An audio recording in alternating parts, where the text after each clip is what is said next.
इस कार्यक्रम के पुण्यार्चक हैं स्वर्गीय श्री सौभाग्यमल जैन पाटनी की स्मृति में भाई एवं भ्रातृवधू टीकमचंद सुशीला, बाबूलाल, शकुंतला, अरविंद, रेणु, पुत्र एवं पुत्रवधू सुनील, संगीता, पौत्र एवं पौत्रवधू साहिल, प्रज्ञा, उत्सव, स्वर्णिमा, प्रपौत्र रूहान, पुत्री एवं दामाद सुनीता, करमचंद जैन, अनुपमा, राजकुमार पहाड़िया, अर्चना, पंकज जैन, निवासी Kolkata, firm Saubhagyamal Tikamchand, Borojalinga tea company, बर्नी ब्रेस tea company, Tarakeswar cold storage, Nalikul cold storage.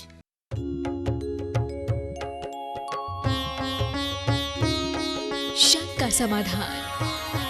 बोलिए देवाधिदेव एक आदिनाथ भगवान की जय जय जय। बोलिए समन संस्कृति उन्नायक प्रातः स्मरणीय संत शिरोमणि परम पूज्य एक स्वादाचार्य गुरुवर विद्यासागर जी महामुनिराज की जय जय जय। बोलिए गुणायतन प्रणेता, संघ का समाधान प्रवर्तक, भावना योग प्रवर्तक, प्रखर वक्ता परम पूज्य एक स्वाद मुनिवर श्री प्रमाण सागर जी मुनिराज की जय जय जय। बोलिए परम पूज्य एक स्वाद मुनिवर श्री अरह सागर जी मुनिराज की जय जय। बोलिए पूज्य 105 आर्का रत्न जड़मती माता जी की, समस्त आरिका संघ की। प्रिय बंधुओं, पारस चैनल, जिनवाणी चैनल एवं प्रमाणिक ऐप के माध्यम से प्रसारित होने वाले आज के संघ का समाधान एक कार्यक्रम से जुड़े देश एवं विदेश के सभी श्रद्धालुओं का तथा उन सभी श्रद्धालुओं का जो पंच कल्याणक प्रतिष्ठा महोत्सव के पावन प्रसंग में यहाँ अस्य क्षेत्र पिसनहरी मढ़िया के विशाल प्रांगण के नवनिर्मित पंडाल में यहाँ उपस्थित हैं, उन सबों का मैं पंच कल्याणक प्रतिष्ठा महोत्सव समिति, अरसे क्षेत्र मढ़िया जी की समिति एवं जबलपुर के सभी समाज की ओर से हार्दिक अभिनंदन करता हूँ। मैं आपको लिए चलूँ संघ का समाधान की ओर से इसके पूर्व हमारे पूरे देश और विदेश के लोग पूज्यदेव के आशीर्वाद के लिए बहुत उत्कंठित हैं। तो हम लोग पहले रोज की तरह पूज्यदेव को चरण कमलों में त्रिवार नमोस्तु निवेदित करते हुए उनके मंगल में आशीर्वाद से अपने को अभिषेक करके साथ करेंगे। तो हाथ जोड़िए, मस्तक झुकाइए और बोलिए मेरे साथ, नमो सुगुरुदेव, नमो सुगुरुदेव, नमो सुगुरुदेव। बंधुओं, आज प्रातः काल की मंगल वेला में एक और तीर्थंकर बालक के जन्म की खुशियां मनाई गई, उत्साह और उमंग चरम सीमा पर था। तो दूसरी ओर मध्याह्नकालीन सत्र में यहाँ हजारों की संख्या में 8 बरस से लेके 12 बरस तक के बच्चे बच्चियों का संस्कार पूर्वक जन्म हुआ, जो इस संस्कार धानी के भूमि पर एक अनूठा और पहला कार्यक्रम था। बंधुओं, जब पूज्य गुरुदेव स्वयं अपने हाथों से बच्चों के निकट जाकर के अपने आशीर्वाद और उन्हें कंपा की वर्षा कर रहे थे और बच्चे जब उनके चरण छू रहे थे, उस वक़्त का दृश्य बिल्कुल भाव विभोर कर रहा था और ऐसा लग रहा था कि मानो संस्कारों की इस धारा में हमारी संस्कृति पंचम काल के अंत तक इसी प्रकार चलेगी, इसमें कोई शंका सौंदर्य की जरूरत नहीं है। बंधुओं, बड़े धन्य हैं वे बच्चे जो पूज्य गुरुदेव के द्वारा संस्कारित हुए आज जैन संस्कारों से, और वे भी धन्य हैं, उनके माता पिता भी धन्य हैं, वे भी धन्य हैं जो इस पावन क्षण के साक्षी बने हैं, और वे सभी धन्य हैं जो अपने घर बैठे टीवी के माध्यम से आज अपने बच्चों को संस्कारित किया है। मेरी भावना है, समस्त जगत की भावना है कि यह प्रतिष्ठा के माध्यम से संस्कारों का शंखनाद हुआ है, यह हर पंच कल्याण प्रतिष्ठा में इसका अनुकरण किया जाना चाहिए ताकि संस्कारों की यह बयार निरंतर जारी बढ़ते रहे। इसी पावन भावनाओं के अहोभाव के साथ मैं आपको लिए चलता हूं संघ का समाधान की ओर। और आज हमारे बीच यहाँ उपस्थित हैं विशिष्ट अतिथि के रूप में श्री पूर्व वित्त मंत्री मध्य प्रदेश के श्री तरुण जी भानोट, मैं उन्हें आमंत्रित करूंगा और उसके बाद तैयार रहेंगे श्री विनय जी सक्सेना जो हमारे विधायक। पूज्य गुरुदेव जी के चरणों में नमन। मेरे मन में हमेशा एक प्रश्न रहता था और मुझे आज ऐसा मौका मिला है कि आपसे अच्छा इस प्रश्न का जवाब और मेरी शंका का समाधान कोई कर नहीं सकता, तो मैं हिम्मत करके पूछ रहा हूँ। कई बार तो कई मंचों पर मैं हिम्मत ही नहीं कर पाया ये बात उठाने की। पूज्य गुरुदेव, सनातन काल से इस महान भारत देश में ईश्वर ने विभिन्न रूपों में जन्म लिया, ऋषियों तपस्वियों ने जन्म लिया, और आज भी ये परंपरा चली आ रही है और हम सबको ये सौभाग्य प्राप्त होता है समय समय पर उनका आशीर्वाद भी मिले। परंतु ये कब संभव हो पाएगा कि इस महान देश में रहने वाले जो हर नागरिक है उसके बीच से जो एक जाति और धर्म का विद्वेष फैला हुआ है, इसका ये कैसे दूर हो पाएगा? इसका उत्तर आपसे मिलेगा तो निश्चित रूप से हम सबका जीवन सफल होगा। देखिए, अगर लोग ठीक तरीके से धर्म को आत्मसात कर ले तो विद्वेष को कहीं जगह ही नहीं मिलेगी। आज जो कुछ भी विद्वेष है, भले वो जाति या धर्म के नाम पर भी क्यों ना हो, वो सब अधर्म का फल है। ये मनुष्य के अज्ञानपूर्ण अहम की सृष्टि है, और अज्ञान हर मनुष्य के हृदय में जन्मांतरों से छाया हुआ है। जब तक अज्ञान है तब तक ये अहम भाव रहेगा। अज्ञानी भ्रम में जीता है और भ्रम में अहम पलता है। हमें एक ऐसा अभियान चलाने की जरूरत है जो हर व्यक्ति के मन के अज्ञान को नष्ट करे, तमस को दूर करे। जब हम अद्वैत की बात करते हैं तो कहीं कोई भेद ही नहीं है, लेकिन लोग कहते जरूर है, मानते नहीं है। जिस दिन ये अंतर की धारणा हो जाएगी या जिसके अंदर ये धारणा बैठ जाएगी, उस सबको समदृष्टि से देखता है। हमारी संस्कृति वसुधैव कुटुंबकम की संस्कृति है। हमारी संस्कृति सर्वभूतात्म भावना की संस्कृति है। हमारी संस्कृति आत्मोपौम्य दृष्टि से देखने की संस्कृति है। हमारी संस्कृति कहती है आया तुला पयाशु, सबको अपने समान देखो। चाहे हम जैन आगम की बात करें, वेदों की बात करें, पुराणों की बात करें या उपनिषदों की बात करें, लिखा तो सब जगह यही है। लेकिन जब तक हमारे अंतर का तमस नहीं मिटता, तब तक साक्षात भगवान आकर के भी हमारा उद्धार नहीं कर सकते। एक कलयुग है, और ये बीमारी तो सतयुग में भी रही। द्वापर और त्रेता युग के इतिहास को पलटकर देखते, वहां भी देखने को मिलता है। ये संसार है, अनादि से ये सब चलता आ रहा है और ये चलता रहेगा। इसको देखकर कोई आश्चर्य या विस्मय की बात नहीं है, ये होगा। बस हमारी सफलता इसी में है कि हम स्वयं को उससे अप्रभावित रखें। अगर हमारा हृदय उदार हो और हम इस प्रकार के क्षुद्रताओं से अपने आप को ऊपर उठाते हैं, तो समझ ले हम एक नए विश्व की संरचना में अपना महत्वपूर्ण योगदान देने में सक्षम होते हैं। मैं आमंत्रित कर रहा हूं मध्य प्रदेश की उत्तर मध्य क्षेत्र के विधायक श्री विनय सक्सेना जी को, और उसके बाद बरगी के विधायक श्री संजय यादव जी तैयार रहेंगे। गुरुवर के चरणों में नमस्ते। गुरुवर, एक शंका मन में हमेशा रही है। अभी थोड़ी देर पहले आपने भी कहा था कि भगत सिंह बाजूवाले के पड़ोस में ही पैदा होना, ये हम लोग सोचते हैं। इंसानी जीवन को जीते जीते ये जो हमारी मृत तृष्णा है, इससे कोई मुक्ति का रास्ता है कि हम जीवन भी जिए और मृत तृष्णा से बचे भी रहें? बहुत अच्छा सवाल है। मृग तृष्णा से मुक्ति का रास्ता है और बड़ा सहज है। अपने अतीत के अनुभवों को ताजा बनाओ। आज तक का इतिहास क्या बताता है? आज तक का अनुभव हमें यही बताता है कि मृग तृष्णा में केवल भाग दौड़ है, मंजिल नहीं। लेकिन हमारी आसक्ति अनुभव पर हावी हो जाती है। तो हम सोचते अब तक नहीं मिला, एक बार और, इतने में नहीं हुआ, इतना और। तो जब तक तुम्हारे अनुभव पर आसक्ति हावी रहेगी, यूं ही दौड़ाते रहेगी। जिस दिन अनुभव आसक्ति पर हावी होगा, सारी भाग दौड़ थम जाएगी, फिर मृग तृष्णा का कोई सवाल नहीं। श्री संजय यादव जी बरगे के विधायक, और उसके बाद तैयार रहेंगे जिला कांग्रेस के नगर अध्यक्ष श्री दिनेश यादव जी।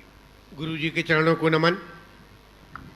मेरे मन में एक जिज्ञासा, चूंकि जनप्रतिनिधि के माध्यम से राजनीति के क्षेत्र में हूँ, जनसेवा के लिए मैं बहुत दिन से, और आज मौका मिला है आपके आशीर्वाद से, कि हमारे देश में धर्म के नाम पर राजनीति कब तक होती रहेगी और सेवा का भाव कब होगा, और जन कल्याण के लिए बातें करने वालों को मौका ही मिलना चाहिए। धर्म के आधार पर राजनीति का पतन कब होगा इस देश में?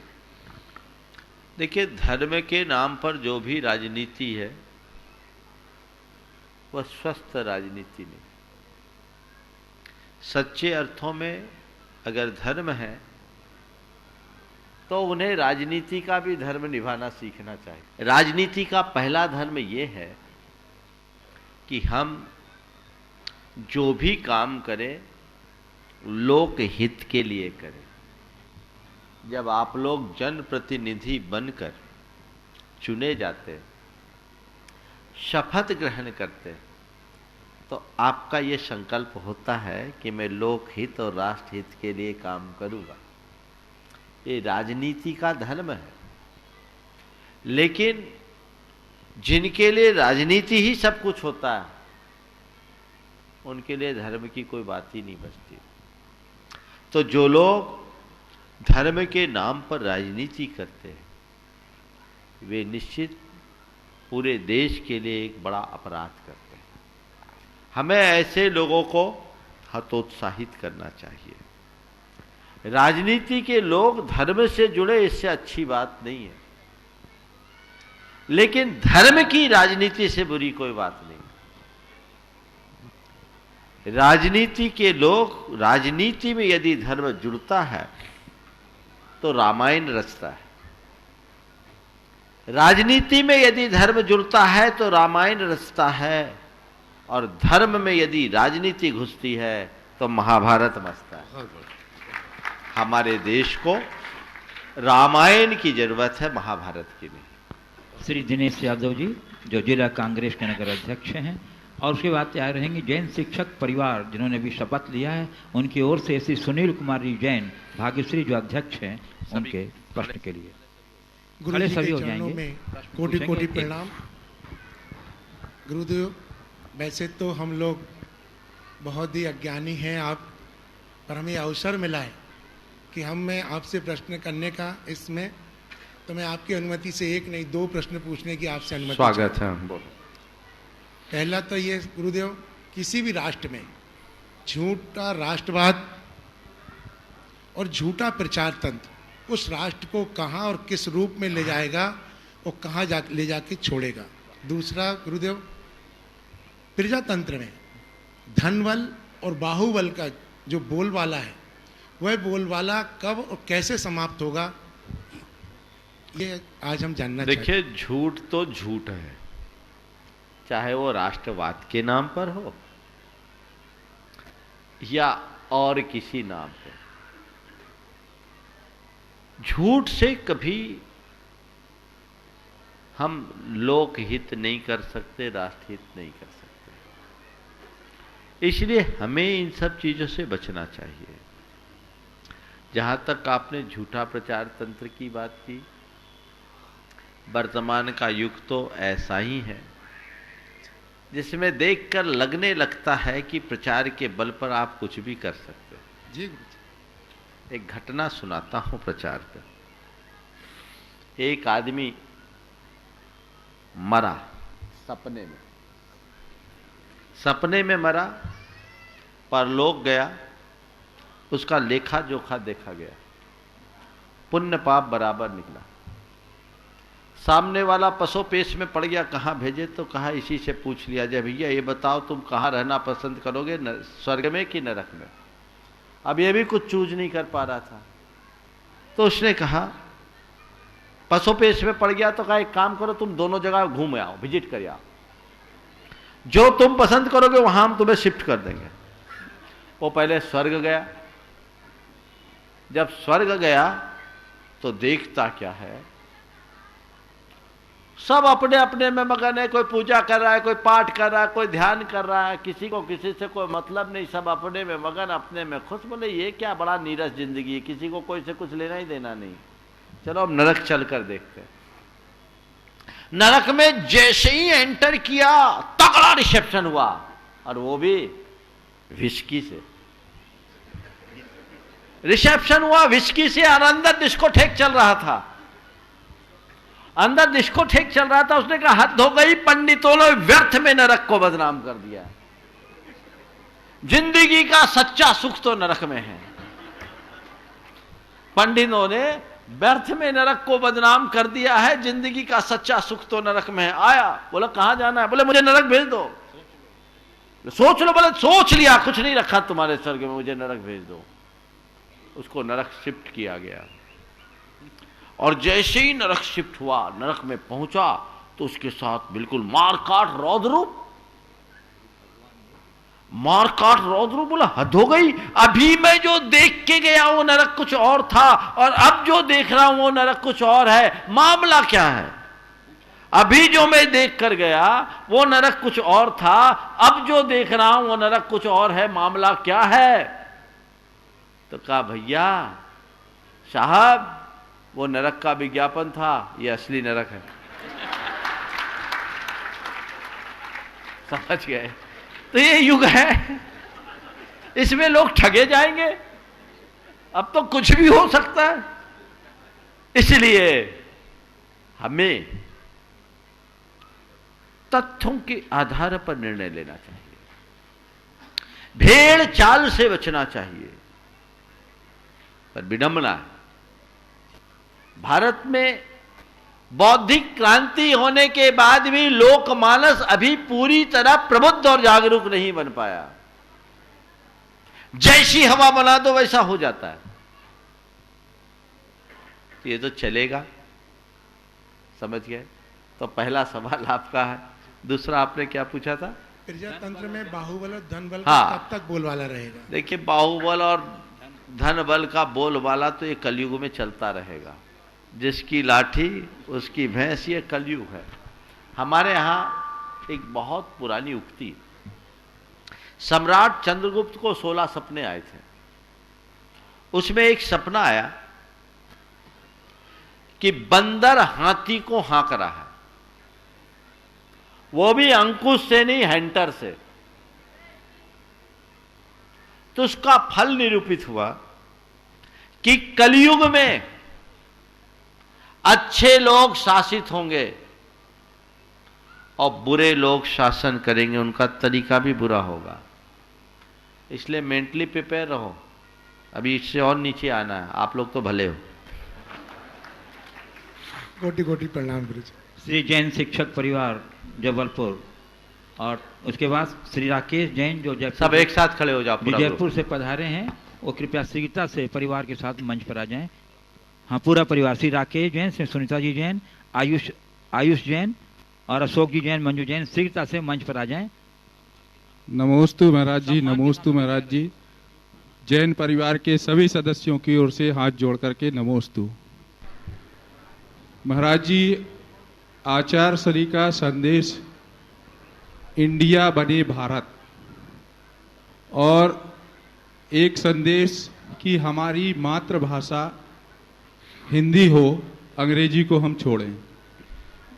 जापान, चीन, अन्य देश जिनकी मातृभाषा के दम पर पे उन्होंने अपने देश की उन्नति की, और किसी भी देश का नाम अनुवाद नहीं हुआ। अगर मेरा नाम सुनील जैन है तो सुनील जैन ही रहेगा, चाहे अंग्रेजी में हो चाहे हिंदी में। तो इसमें समाज की, प्रशासन की और हम शिक्षकों की क्या भूमिका हो सकती है? देखिए, गुरुदेव ने बहुत अच्छी बात कही और इसे राष्ट्रीय स्तर पर बात उठाई भी गई है। और इस पर बहुत गंभीरता से विचार करना होगा। जो भी परिस्थितियां रही, हमारे लोगों ने इसे स्वीकार कर लिया। भारत की जगह इंडिया कब बन गया लोगों को पता ही नहीं, लेकिन वाकई में भारत को भारत बनाना है और उसके लिए लोगों को कटिबद्ध होना होगा। गुरुदेव के इस संदेश को हमें जन जन के हृदय में फैलाना होगा। आप शिक्षकगण इसमें बहुत महत्वपूर्ण भूमिका निभा सकते हैं। अपने विद्यार्थियों को भारत और भारतीयता का गौरव अगर सिखाने में समर्थ होंगे तो पीढ़ियाँ परिवर्तित होगी। आपके माध्यम से मैं देश भर के सारे शिक्षा जगत से जुड़े लोगों से कहना चाहता हूँ, इस दिशा में आगे बढ़े और शासन और प्रशासन को भी इसमें ठोस पहल करने की आवश्यकता है।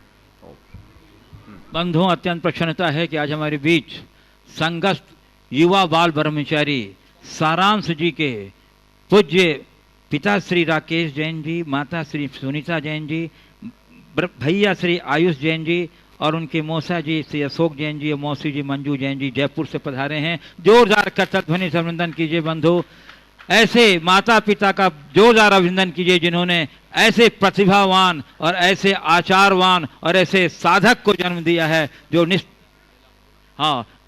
इनका सम्मान करेगी यहाँ। और मैं स्वधर्म इंद्राणी को सचिव को आमंत्रित कर रहा हूँ कि श्रीमती सुनीता जी के सम्मान में अपना योगदान दे। सचिव इंद्राणी जी यहाँ उपस्थित हैं, आ जाइए कृपया। बंधु, जब तक सम्मान क्रम चल रहा है अपनी तालियों का अवदान देकर के मुझे निश्चित है।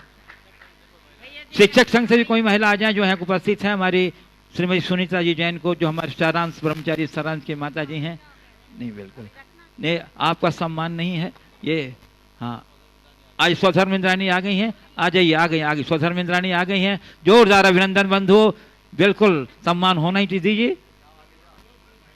बंधुओं, मैं बताना चाहता हूं कि सारांश एक ऐसे प्रतिभावान ब्रह्मचारी हैं जिनसे भविष्य में बहुत आशा है कि वो जैन धर्म का, जैन समाज का मस्तक ऊंचा करेंगे अपनी साधना से और अपनी प्रतिभा से। बंधु, ऐसे माता पिता का सम्मान जितना भी किया जाए उतना कम है। जोरदार करतल ध्वनि से अभिनंदन इनके मौसा जी श्री अशोक जी, मौसी जी श्री मंजू जी और भाई श्री आयुष जैन, ये सभी गुरुदेव के चरणों में आशीष ग्रहण कर रहे हैं बंधु। और प्रश्न करेंगे श्रीमती सुनीता जी से मैं अनुरोध करता हूँ कि एक प्रश्न वे प्रस्तुत करें। आप लोग यहीं खड़े रहें और एक प्रश्न कीजिए। परम पूज्य परम उपकारी मुनि श्री प्रमाण सागर जी महाराज के पावन चरणों में बारंबार नमोस्तु नमोस्तु नमोस्तु। परम पूज्य मुनि श्री अरह सागर जी महाराज जी के पावन चरणों में बारंबार नमोस्तु नमोस्तु नमोस्तु। मुनि श्री, जब पुत्र वैराग्य के रास्ते पर अग्रसर हो तो माता पिता का क्या कर्तव्य है जिससे वे अपना राग प्रशस्त कर सकें और पुत्र अपना वैराग्य मजबूत कर सके? बहुत अच्छा सवाल किया है। पुत्र अगर वैराग्य के पथ पर प्रशस्त आगे बढ़े तो माँ बाप को भी अपने भीतर वैराग्य का भाव जगाना चाहिए और ये सोचना चाहिए कि बेटा जब अपने रास्ते पर लग रहा है तो हम लोगों को भी अब ठिकाने पे आ ही जाना चाहिए। बंधुओं, आज हनुमान ताल जैन मंदिर पाठशाला के सभी बच्चों ने संस्कार ग्रहण किया और यहाँ उपस्थित भी हैं। अभी अपने स्थान पर उठ जाएं और एक प्रश्न बच्चों की तरफ से और एक प्रश्न बच्चियों की तरफ से आप कर सकते हैं। और इसकी बच्ची एक प्रश्न, एक ही प्रश्न करेंगे सब मिलकर के एक प्रश्न। इसके बाद मैं आमंत्रित करूंगा हमारे ब्रह्मचारी त्रिलोक भैया जी को, गुरुकुल वर्णी दिगंबर जैन से संबंध। हम सभी संयम स्वर्णिम विद्यासागर संस्कार पाठशाला की ओर से मुनिद्वय के चरणों में बारंबार नमोस्तु नमोस्तु नमोस्तु महाराज जी। महाराज जी, हमारा प्रश्न है, हम बालिकाओं की जिज्ञासा है कि बालिकाओं को उभय कुल वर्धिनी कहा जाता है, तो हम अपने जीवन में ऐसा क्या आचरण अपनाएं जो हम दोनों कुलों को नाम रोशन कर सकें? बहुत अच्छा सवाल किया है। तुम आदर्श कन्या बनोगे तो दोनों कुलों का नाम रोशन करोगे। आदर्श कन्या का मतलब क्या है?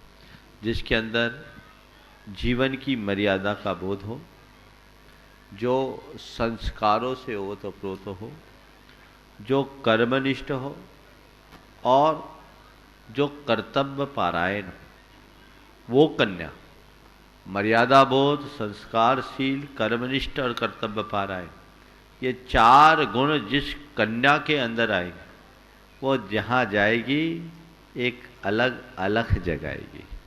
अभी आप लोगों ने जो सीखा है, समझा है, इसे अपने जीवन में आत्मसात करें और जहाँ जाए ये समझे कि हमें दोनों कुलों का नाम रोशन करना है। हमारे ऊपर ये गुरुतर दायित्व है और वो हमें अपने आचार और व्यवहार से ठीक करना है। बाल ब्रह्मचारी बच्चों को भी पूछना। महर्षि जी के चरणों में नमोस्तु अर्पित करते हुए, महर्षि जी, हम सभी बालकों की यह जिज्ञासा है कि हम सभी अपने आप को संस्कारित करने के लिए एवं अपने जीवन को सफल बनाने के लिए पाठशाला जाते हैं, पर जो बच्चे पाठशाला नहीं जाते हैं वह हमारा उपहास बनाते हैं, तो उसके कारण हमारा मनोबल कम होता है। तो इस स्थिति में हम क्या करें महाराज जी? अरे तुम पाठशाला जाते तो तुम्हें गर्व होना चाहिए, मनोबल तो उसका टूटना चाहिए। तुम तो अच्छा कर रहे हो, जब पाठशाला जा रहे हो तो अच्छा कर रहे हो कि बुरा? वो जब मजाक उड़ाए ने तो उनसे कहो कि तुम्हें तब पता, तुम क्या जानो जीवन का असली मजा क्या है। हम तो अच्छे रास्ते पर चलने वाले हो, तुम अपनी जानो। ऐसा सोच कर रखोगे तो कभी भी मनोबल नहीं टूटेगा। समझ गए? हमें हमेशा अच्छाई को अपनाना चाहिए। बाल ब्रह्मचारी त्रिलोक जी, उसके बाद तैयार रहेंगे तनु राहुल जैन, सौधरबिंद परिवार, अरविंद राजा। दिव्य छटा थी, दिव्य घटा थी, दिव्य आज का नजारा था। मुनिवर, आपने कहा कि मुझे ऐसे लग रहा था कि हर बालक में मुझे मुनि दिख रहा था। मेरा प्रश्न ये है कि इस पूरी लंबी यात्रा में लगभग 40 मिनट आपने संस्कार किए, आप किस अनुभव से गुजर रहे थे? देखिए, बहुत अच्छा प्रयोग आज हुआ और इतनी संख्या में बच्चों के ऊपर संस्कार हुआ। मेरे मन में एक ही बात आ रही थी। मुझसे तो आप भाई लोग बोल रहे थे महाराज थोड़ा जल्दी कर ले, तो मुझे लग रहा था नहीं, ये भावी पीढ़ी के निर्माण का यज्ञ है और इसमें पूर्ण सहयोग होना चाहिए, पूर्ण तत्परता होना।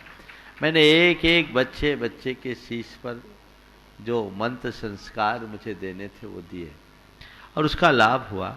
मन में एक ही भाव जग रहा था कि भविष्य में ये बच्चे धर्म धुरंधर बने, राष्ट्र रक्षक बने, कुल वर्धक बने और हमारी संस्कृति के लिए शान बने, ऐसा प्रयास करना चाहिए। इसी मनोभाव से मैं गुजरा। तनु राहुल जैन, सौधर्मिन परिवार। नमोस्तु महाराज जी। महाराज जी, मेरा प्रश्न है, आज आपने संस्कार के ऊपर से बताया था, तो महाराज जी आज के युग में संस्कार के ऊपर संगति काफ़ी भारी पड़ती है, तो आप हमें मार्गदर्शन दीजिए कि हम अपना विल पावर कैसे इतना स्ट्रॉन्ग करें कि हम अपने संस्कार को कायम रख सकें। देखिए, बात बिल्कुल सही है, संस्कारों पर संगति हावी पड़ती है, लेकिन यदि हम संस्कार मजबूत बना दें तो संगति उतनी हावी नहीं पड़ेगी। हमें निरंतर अपने संस्कारों के प्रति जागरूक रहना होगा और बच्चों को प्रारंभ से यदि हम उन्हें ठीक तरीके से जीवन की मर्यादाओं का बोध करा दें तो बच्चों में भटकाव नहीं आएगा। मैं तो कई बार बोल चुका कि 8वीं क्लास में आते ही बच्चों की वर्कशॉप शुरू होनी चाहिए और उनको उसी अनुरूप जीवन आगे बढ़ाने का प्रयास करना चाहिए। अब मैं आपको लिए चलता हूँ मंच पर विराजित पूज्य 105 आर्यका रत्न दृढ़मती माता जी की ओर। उनके चरणों में हम सभी मिलकर के प्रश्न के लिए प्रार्थना करते हैं। कल आपके प्रश्नों से बहुत ही सुंदर मैसेज और बहुत ही उपयोगी मैसेज पूरे जनमत में गया था। हम चाहते हैं कि आज भी संस्कार दिवस के इस पावन अवसर पर आपके उपयोगी प्रश्नों से पूरे विश्व में कोई मैसेज जाए। वो परम पूज्य 105 आर्यका दृढ़मती माता जी। आचार्य गुरुवर श्री विद्यासागर जी महामुनि महाराज की, मुनि श्री प्रमाण सागर जी अरह सागर जी महाराज की, आचार्य श्री के चरणों में नमस्तु, मुनि श्री जी के चरणों में नमस्तु। महाराज श्री जी, आपने सुबह अपने प्रवचन में एक बात कही थी कि भगवान के जन्म होने पर सभी लोगों के उत्साह को देख करके लग रहा है कि बहुत आनंद ही आनंद छा गया है,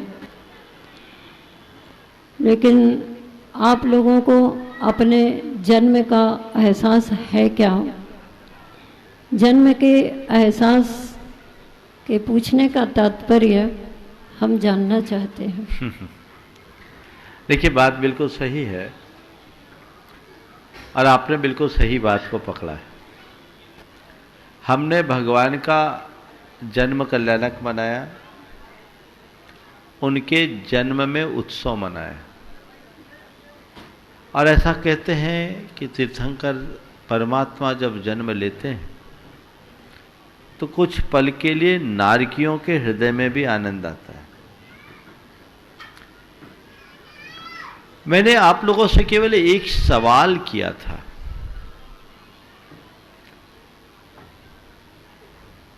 कि भगवान के जन्म का आनंद तो तुम ले रहे हो, अपने इस मनुष्य जन्म का आनंद कभी महसूस किए? मेरे कहने का आशय केवल ये था कि इस लोक में मनुष्य होना महादुर्लभ है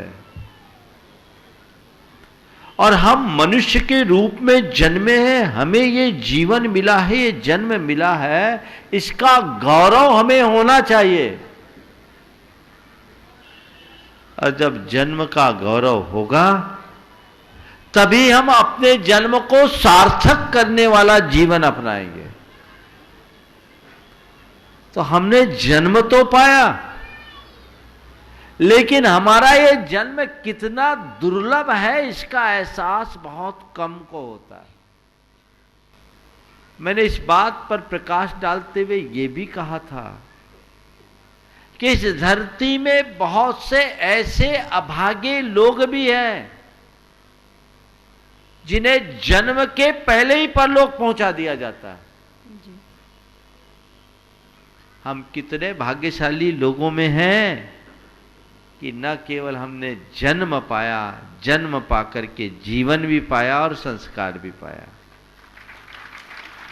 तो आज सुबह के प्रवचन का सार कुल ये था कि हम अपने नर जन्म को सार्थक बनाने का संकल्प जगाए। हम अपने जन्म की दुर्लभता को समझें और इसका सदुपयोग करें। जी, दूसरा ये जानना चाहते हैं कि कोई भी प्राणी, मनुष्य जब बालक जब जन्म लेता है तो प्रायः सभी बच्चे रोते रोते जन्म लेते हैं या जन्म लेने के बाद तुरंत रोते हैं, और नहीं रोते हैं तो डॉक्टर उनको रुलाने का प्रयास करते हैं। मेरे मन में एक जिज्ञासा आई, क्या तीर्थंकर का जन्म होता है तो उनकी सारी क्रियाएं विशिष्ट होती हैं, तो जन्म लेने की क्रिया भी विशिष्ट होती होगी? उनकी पर्सनल जो क्रिया है, देवगण आके मनाते हैं, उत्सव मनाते हैं, महोत्सव मनाते हैं, ये तो करते ही हैं, लेकिन वो तीर्थंकर बालक जब जन्म लेता है तो किस मुद्रा में जन्म लेता होगा, ऐसा जानने का मन है। देखिए, आपने बहुत अच्छा सवाल किया। जहाँ तक मुझे स्मरण है, इस विषय में कोई स्पष्ट लेख किसी ग्रंथ में देखने में नहीं आया। हो सकता है कहीं लिखा हो और उस पर मेरी दृष्टि न पड़ी हो, लेकिन इस विषय में मुख्य रूप से जो हमारे पुराने ग्रंथ है, मेरी स्मृति के अनुसार उसमें कुछ स्पष्ट लेख देखने को नहीं मिलता, लेकिन कुछ अनुमान मुझे ऐसा लगता है कि जिसके जन्म से 3 लोक में आनंद छाता हो, वो जन्म के बाद रोएगा क्यों? जी जी। नारकी भी जिसके जन्म लेने से आनंदित हो, वो परमात्मा जन्म ले और हम तुम जैसे साधारण प्राणियों की तरह रोए, ऐसा मुझे कम जचता है। पर ये बात मैं अवधारण पूर्वक नहीं कह सकता, क्योंकि इस तरह का कोई स्पष्ट लेख मुझे देखने में नहीं आया। आया हो तो मेरी स्मृति में नहीं। महाराज जी, अगला प्रश्न। ये बोल रहे हैं, मां को प्रसव पीड़ा नहीं होती। ये महान आत्माओं की विशेषता है और वो तो किसी को पीड़ा देते ही नहीं है, लेकिन फिर भी जो माँ का मातृत्व है उसका एहसास तो उसे होता ही है। हाँ। बालक तीर्थंकर का जन्म दिवस इतने उत्सव और महोत्सव के साथ, यहाँ तक कि धरती पर स्वर्गों के देवों का आना होता है, तो लोग कहते हैं कि हम अपने घर में अपने बालक का जन्म दिवस मनाएं कि नहीं मनाएं? अगर मनाते हैं तो किस ढंग से उसे मनाना चाहिए? देखिए, मैं जन्म दिवस का समर्थक हूं, पर बर्थडे का विरोधी। जी। बच्चों का जन्मदिन मनाओ, बर्थडे मत मनाओ। ये बर्थडे नहीं है, वो व्यर्थ डे। देखिए, हमारी संस्कृति और पश्चिम की संस्कृति में एक मौलिक अंतर है। यह विडंबना है कि हम उसे समझ नहीं पा रहे। हमारे शास्त्रों में जन्मदिन मनाने की पूरी प्रक्रिया है, एक विष्टि क्रिया, जिसे वर्ष वर्धन महोत्सव के रूप में बताया है। उसका आज के अनुरूप भाव मैं आपको बता रहा हूं, थोड़ा सा मॉडिफाई करके। जी। बच्चों का जब जन्मदिन हो, उस दिन क्या करो? उसके दिन की शुरुआत धर्म क्रिया से कराओ। उसे अपने मंदिर या देवस्थान में लेकर जाओ। बच्चा यदि 8 साल से अधिक का हो गया है तो उसके हाथों से प्रभु का अभिषेक कराओ। यदि छोटा है तो उसे अभिषेक दिखा करके उसके सिर पर गंधोदक लगाओ, बच्चियों के सिर पर गंधोदक लगाओ। उसके बाद उसे घर लेकर आओ। घर में सुंदर अल्पना और मांडना मांड कर एक चौकी पर उस बच्चे को बिठाओ।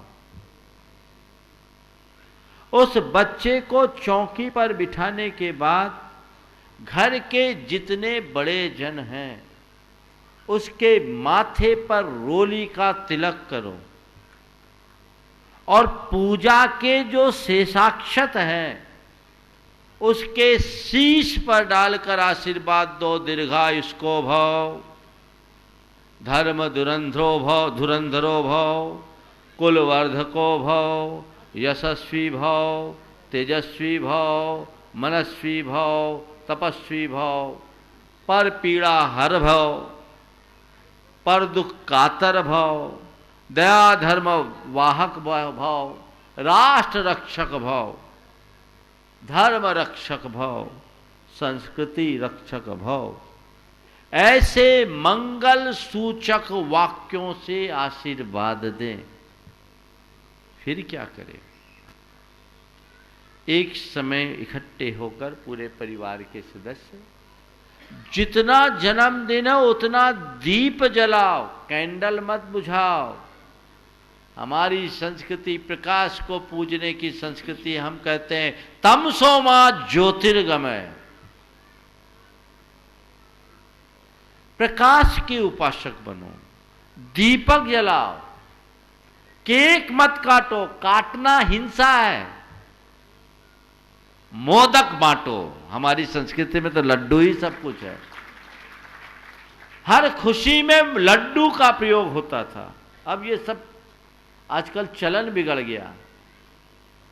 उस बच्चे को उतने लोगों के द्वारा लड्डू खिलाओ। महाराज खाएगा कैसे? चख लेगा, वही बहुत काम का है।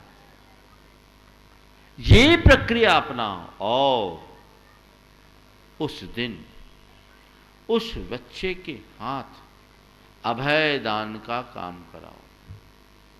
अगर निकट में गौशाला है तो उस बच्चे को गौशाला ले जाओ, उसके हाथों गोग्रास दिलवाओ, उसे बोलो कुछ समय गाय बछड़े के बीच रहे, उनको सहलाए, उससे निकटता रखे, उसको चारा पानी खिलाए और शक्ति के अनुसार दान दो। अगर समर्थ हो तो जिस गौशाला में जाओ उस गौशाला में उसके जन्मदिन के दिन का पूरा खर्च अपने जेब से दो। हमारे शास्त्रों में ऐसा उल्लेख है, जो अभय दान करता है उसकी अपमृत्यु टलती है, वो अकाल मौत से बचेगा।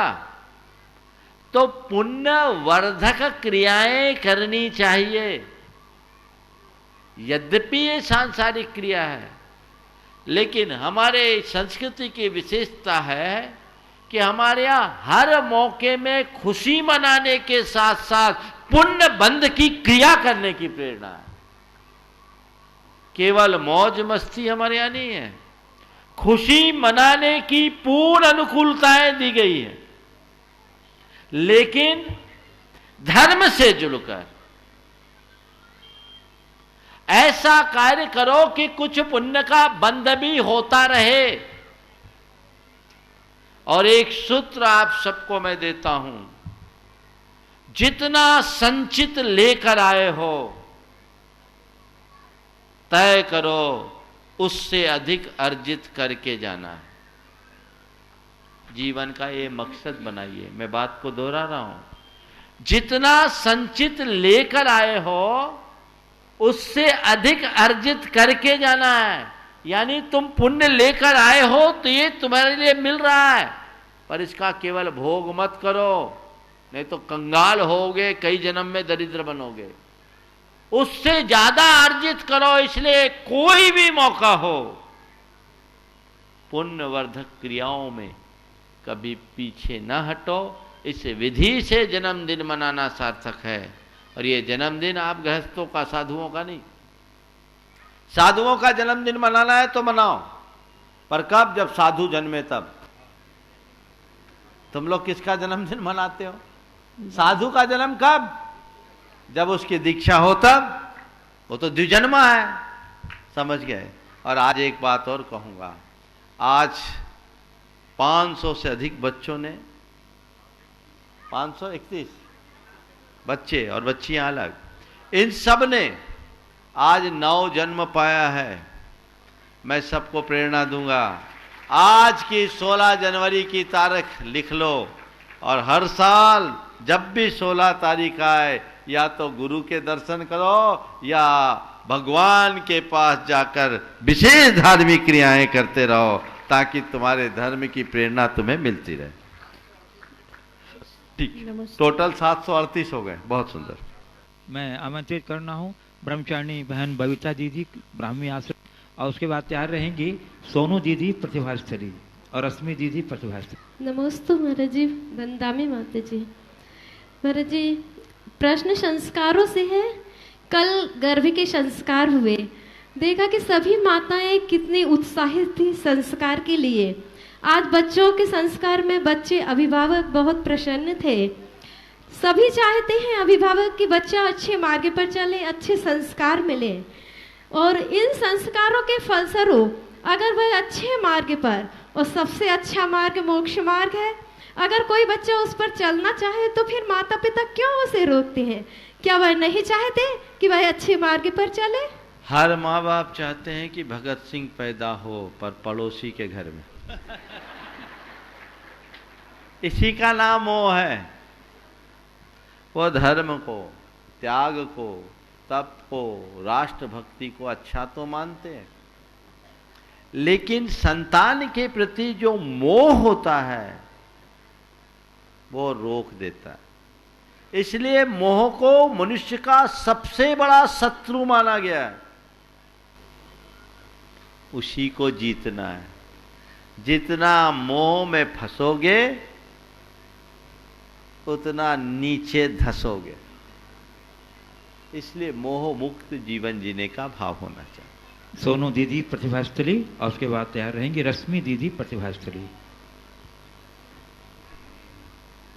नमोस्तु महाराज जी, नमोस्तु महाराज जी। मैं ये प्रश्न पूछना चाहती हूँ कि पहले के समय में मैना सुंदरी जैसी संतान होती थी जो अपने माता पिता की हर आज्ञा को अपना भाग्य समझ के स्वीकार करती थी, लेकिन आज के समय में ऐसा नहीं रह गया है।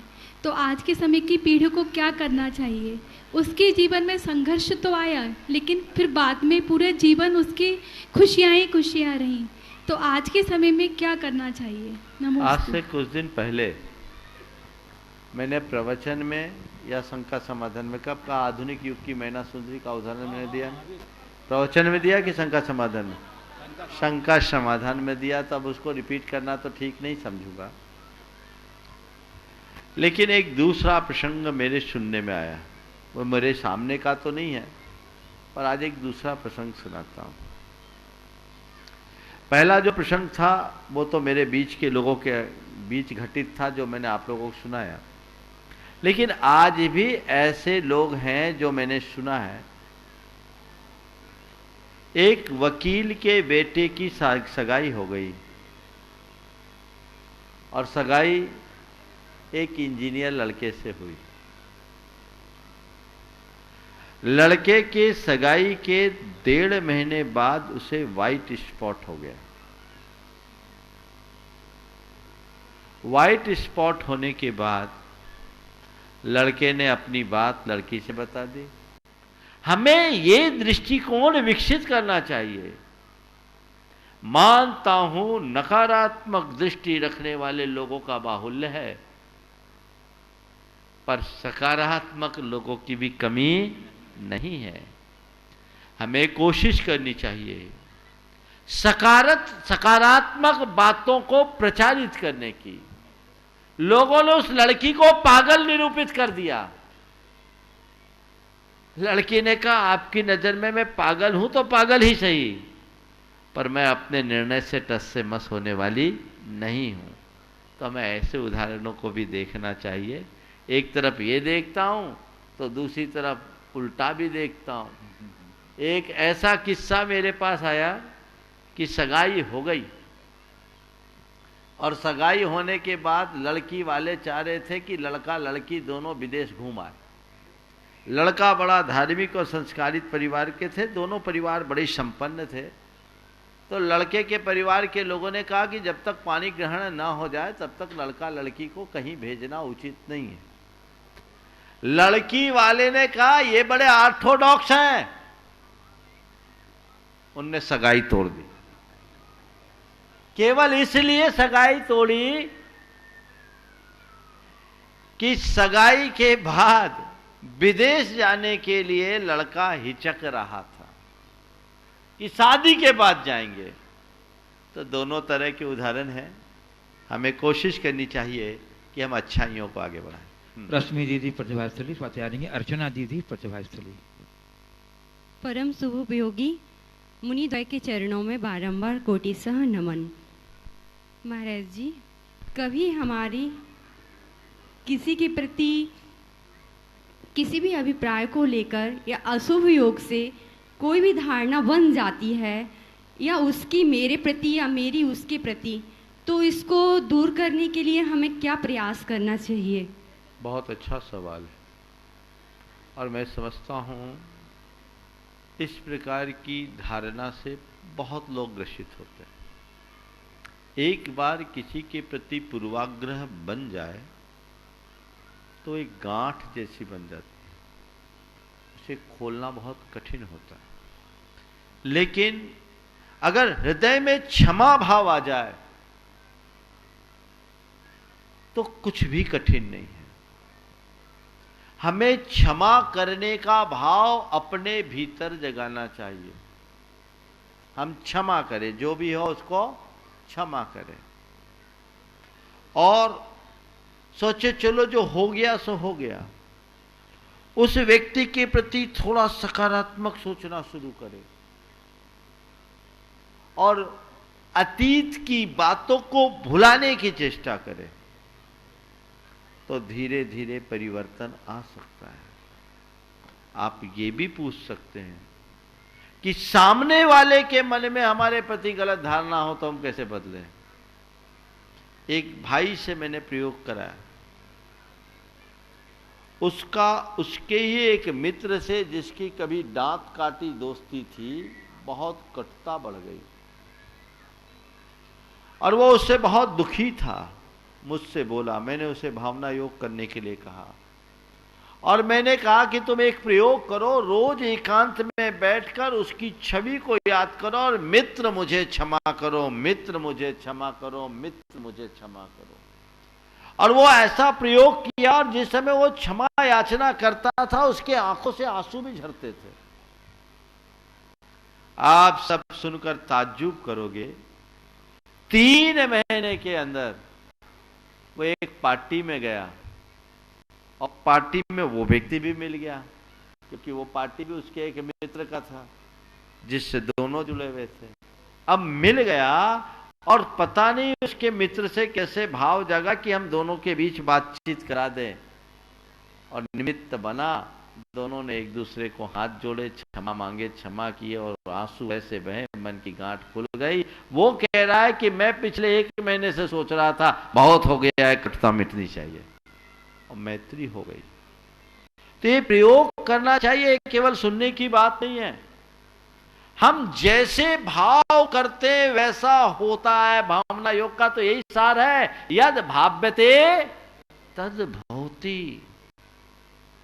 तुम जैसा होना चाहते हो और जो पाना चाहते हो, बार बार बार बार एक ही बात को दोहराते जाओ, असंभव कुछ भी नहीं है। यदि ऐसा करोगे निश्चित लाभ हो। अर्चना दीदी प्रतिभास्थली और उसके बाद श्री मुकेश जी पाटो हमारे बीच उपस्थित हैं, वो तैयार। मुनि द्वय के चरणों में नमोस्तु करते हुए महाराज श्री, मेरा प्रश्न यह है कि मुश्किलों में निखार आए जीवन में हमारा जीवन बिखरे नहीं, ये कैसे संभव है? मुश्किलों में जीवन निखरे बिखरे नहीं, ये कैसे संभव है? मुश्किल को आप एक अवसर के रूप में देख लें तो हमारा जीवन कभी नहीं बिखर सकता। समझ गए?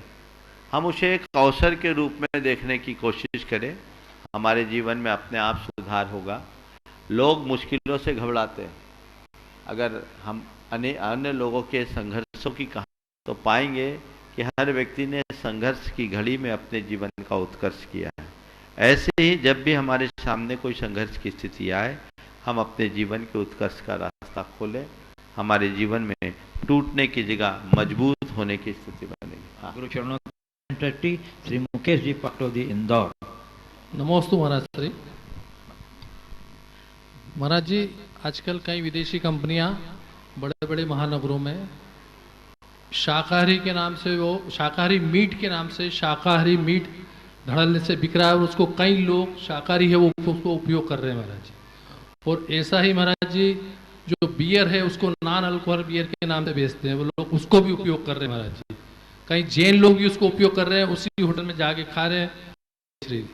महाराज जी, इस बारे में आप कुछ बताएं तो अच्छा बात है। इस विषय में मैंने पहले भी प्रकाश डाला है। बिल्कुल एक बहुत बड़ी साजिश है हमारी संस्कृति से खिलवाड़ की। मीट शब्द का प्रयोग ही नहीं होना चाहिए। मीट यानी मांस हो गया। जब हम मीट का ही त्याग कर रहे हैं तो शाकाहारी और मांसाहारी क्यों? उसके लिए दूसरे शब्द का प्रयोग करना चाहिए। ये एक बड़ा षड्यंत्र है। खाएंगे कल सीधे सीधे मीट खाने की भी कोशिश कर लेंगे, और भाव हिंसा तो होगी ही। हम मांस का संकल्प लेकर किसी भी चीज का सेवन करेंगे वो मांस ही होगा। इसलिए हमें इस बात के लिए एक अलग जगानी चाहिए, लोगों के बीच तक बात जानी चाहिए कि आप बहुत अच्छी बात है कि आज इस तरह की चीज़ें बनाई गई है। हालांकि अभी ये भी बहुत बहस का मुद्दा है कि इसके साइड इफ़ेक्ट्स क्या होंगे, क्योंकि जिस तरीके से ये सब डेवलप किया गया है इस पर वैज्ञानिकों की अलग अलग राय भी है, ऐसा मैंने सुना है। तो वो तो खैर आगे समय बताएगा, क्योंकि प्रकृति के विरुद्ध जो कुछ भी होता है वो हमारे स्वास्थ्य के अनुकूल नहीं होता। ये अब तक के अनुभव का निचोड़ है। पर वो जो हो सो हो, इसमें मीट शब्द कतई उचित नहीं है, हमें इनसे बचना चाहिए। और बियर के संदर्भ में non alcohol beer, non alcoholic beer, फिर अगर ऐसा ही है तो उसे कोल्ड ड्रिंक क्यों नहीं बोलते, बियर क्यों बोलते? हमें उन शब्दों का प्रयोग करने से परहेज करना चाहिए। ऐसा करने में बहुत पतन होगा। हमें इन सब के प्रति बहुत सजगता और सावधानी की ज़रूरत है। विडंबना ये है कि लोग, विदेशी कंपनियां अपने बहुत ही चतुराई से ऐसे शब्दों को गढ़ती है और हमारी भोली भाली जनता उनके शब्द जाल में फंसकर अपनी मूलभूत संस्कृति से भटक जाती है। हम यदि सजग और सावधान रख करके चलेंगे तभी कुछ अच्छा होगा। इस प्रकार आज के इस सत्र को परम पूज्य गुरुदेव के चरणों में नमन अर्पित करते हुए मैं विराम दूंगा। बोलिए परम पूज्य आचार्य गुरुवर श्री विद्यासागर जी महाराज की। बोलिए परम पूज्य सुमर जी प्रमाण सागर जी महाराज की।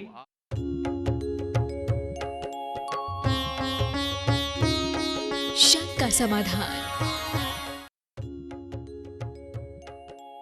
इस कार्यक्रम के पुण्यार्जक थे स्वर्गीय श्री सौभाग्यमल जैन पाटनी की स्मृति में भाई एवं भ्रातृवधू टीकमचंद सुशीला, बाबूलाल शकुंतला, अरविंद, रेणु, पुत्र एवं पुत्रवधू सुनील, संगीता, पौत्र एवं पौत्रवधू साहिल, प्रज्ञा, उत्सव, स्वर्णिमा, प्रपौत्र रूहान, पुत्री एवं दामाद सुनीता, करमचंद जैन, अनुपमा, राजकुमार पहाड़िया, अर्चना, पंकज जैन, निवासी Kolkata, firm Saubhagyamal Tikamchand, Borojalinga tea company, बर्नी ब्रेस tea company, Tarakeswar cold storage, Nalikul cold storage.